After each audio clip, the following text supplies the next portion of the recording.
If 1 0 of the quadratic polynomial is 2 then the value of के।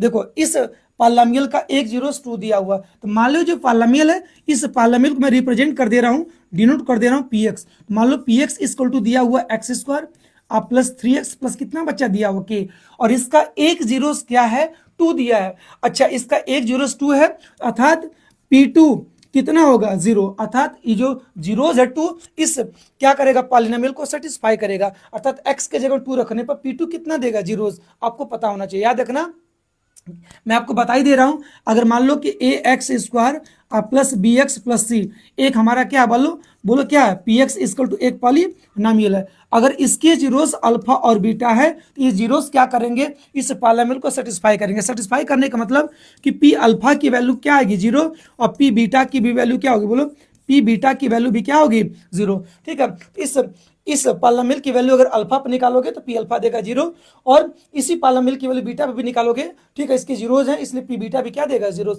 इस condition को याद देख रहे हैं, इसी कंडीशन में बच्चा ये वाला क्वेश्चन है। ठीक है, तो क्या था भाई 2 इसका जीरोज था तो P2 क्या देगा 0 देगा। अब P2 कैसे निकालोगे, तो जहां x है वहां पर 2 रख दो, P2 निकल जाएगा। इस x का जगह 2 रखो तो 2 का स्क्वायर, ठीक है 3 इंटू इस x का जगह 2 रखो प्लस के बराबर कितना 0। देखो P2 कितना आ गया 0, हल कर लो, 2 के स्क्वायर 4 प्लस 3 2 जा 6 प्लस के इक्वल टू 0, 6 4 हो जाएगा 10 प्लस के इक्वल टू 0 हो गया, तो के इक्वल टू बेटा निकालोगे तो माइनस कितना हो जाएगा 10, 10 उधर जाएगा माइनस 10 हो जाएगा। तो आपने देखा कि P2 कितना आ गया, सॉरी के कितना आ गया -10 आ गया। ऑप्शन क्या होगा बोलो बी होगा, सिंपल है, आप कर सकते हो, कुछ भी नहीं है।